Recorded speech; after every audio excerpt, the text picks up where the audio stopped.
Donald Trump is effectively canceling all the money that we give as taxpayers to the likes of NPR and PBS. Taxpayer dollars. And it's not just the outright taxpayer dollars, because this stuff gets kind of complicated and we've explained it on the show before, but basically there's affiliate dollars that get put to work where basically you have taxpayer dollars that's allocated from the public broadcasting network, and then that's then put into these guys, and it's kind of convoluted and complicated, but suffice it to say, Donald Trump's like, we're done. We're not going to be giving any more money to these guys, because why should taxpayers be funding this? And I agree with him. Why should taxpayers be funding this? In other words, you know what? I don't think even a corporation should. Paramount, what are you doing with CBS? If 60 Minutes is that good a show, let it go sit on its own. Let it do its own thing. That's the way it should work, right? But we'll see how it all shakes out. I do know that he's pretty serious about this, and he's got the backing of Congress right now. He wants to get rid of any of the money that taxpayers are spending for NPR and for PBS, and he's got a lot of support in this department. Brandon Gill, do you remember him? Like a few weeks ago, he really went after Catherine Marsh, who's the CEO of NPR. I'm going to show you that clip in just a second. But first, let's hear Brandon's reasons. He's a junior congressman out of Texas. Just terrific, dynamite. He's got a wonderful wife, by the way, who just happens to be the daughter of my good friend, Dinesh D'Souza, who has come on this podcast a lot. I go on his podcast a lot. He's a great, wonderful family. So here's Brandon talking to CNN about why we don't need to be using taxpayer dollars for the likes of PBS or NPR. I'm a member of the DOJ Subcommittee of Oversight. We were tasked with finding waste, fraud, and abuse in the federal government and highlighting it. And one of those that we found, which Republicans and conservatives have talked about for decades, is state-sponsored media in the United States. China and North Korea have state-sponsored media. The United States does not need state-sponsored media. Listen, if Fox News or any other conservative news organization came to me and asked for taxpayer money, I would tell them no. And I certainly don't think we should be funding left-wing propaganda outlets like NPR or PBS. I had a hearing just a couple weeks ago where I got to question the head of NPR and ask her about some of the wild, outrageous things that she had been posting on the internet for the whole world to see, and she had no answer for that. The American people are sick of funding institutions who promote values that they find repugnant, and that's what we're doing with NPR and PBS. And that's what we are hopefully soon, via a rescission bill, going to pull those funds back. Wow. Okay, so Donald Trump is making this executive order, but let's be very, very clear. He has the support. He has the support of Congress on this right now, without a doubt. In other words, they don't want any taxpayer money going to this stuff, especially in light of, well, the reality that, some of the sort of values that are being espouted on some of these programs are clearly at odds with what so many Americans think. And you know how we know they're at odds? Because they hate Donald Trump, right? They hate everything that MAGA stands for and anything that conservatives stand for. And there's some reasons, I think, why there are so many lefties there at NPR and at PBS, which I'm going to get to in a second. But first, go back to what Brandon was saying. Remember how he said he asked Catherine all these questions and she had no answers? It was actually really peculiar. He asked her about all these things that she had tweeted out that she was very emphatic on, and she wouldn't answer him on any of it. Let's take a listen to this. It's pretty good.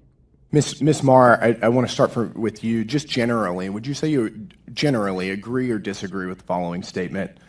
The history of all hitherto existing society is the history of class struggles?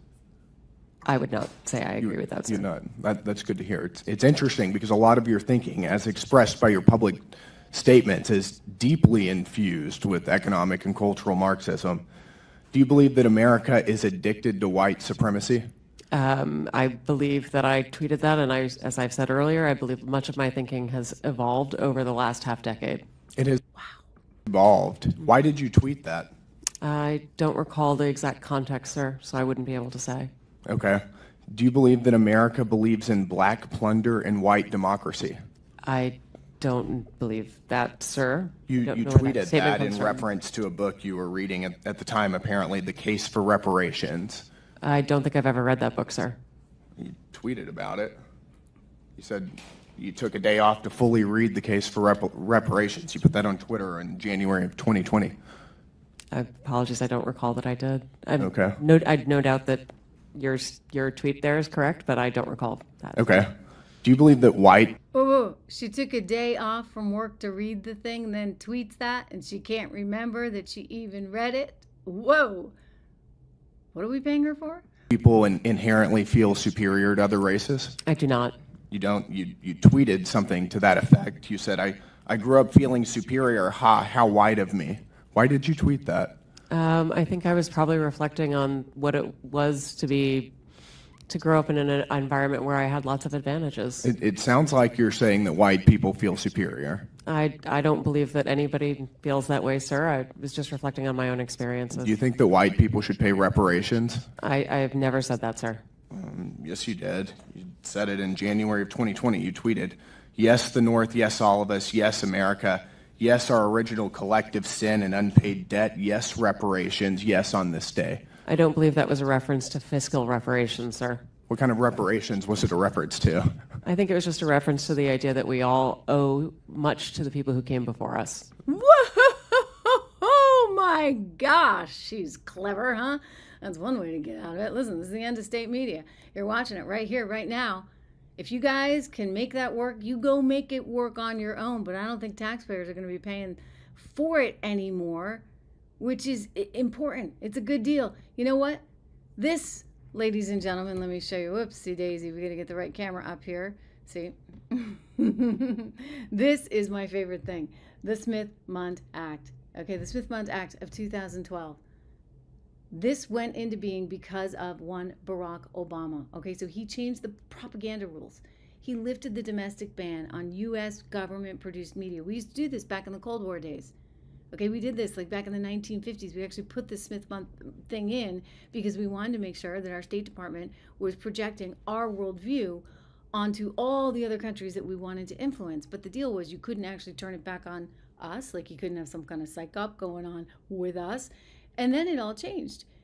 Officially in 2013, rather interesting given that Donald Trump came around in 2015, right? So 2013 it changes.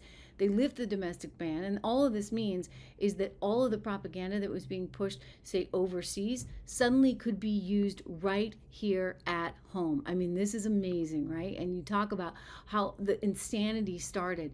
I mean, we got lots of insanity from the likes of Whoopi Goldberg, et cetera, everybody on Disney, everybody in the mainstream media that tried to tell you that Donald Trump was the equivalent of Hitler. I mean, how insanely disrespectful to Jews, to anybody who died in that war, to us, to our troops, to our allies.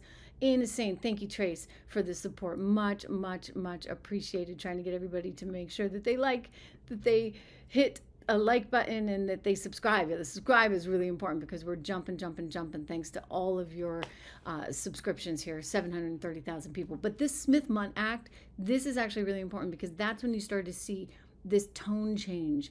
And I think since then, like, it's just gotten wild. And I used to say, why is this? Like, I've been in the media for 20 years and I know they were always biased and I always knew they were lefty, but how did it get so aggressive and so mean so fast? And I go back to this because all of a sudden USAID money was being used to pay media outlets that had international footprints but had big footprints right back here at home. And so all of that is changing. All of that is stopping. And like the money train, the gravy train is over. You have to either be able to succeed on your own or you're just not going to succeed. We shouldn't be having taxpayer funds go to all this, which is, again, like, I'm proud of what we've been able to do here because we are succeeding on our own. And it's because you guys are interested in truth and real stuff.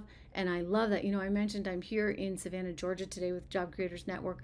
Good news, we added 177,000 jobs to our economy in the last month. This is very good for Trump. I mean, he's got lower energy prices. You've got unemployment at 4.2%, holding steady. You got a jobs report that is coming through as relatively strong. I mean, everybody was worried about this thing with tariffs, et cetera. So I think he's looking back on his first 100 days and he's saying, wait a second, okay, there's been some volatility in the markets, but you know what? It's all shaken out kind of nicely. This strong jobs report fueling gains in the market today.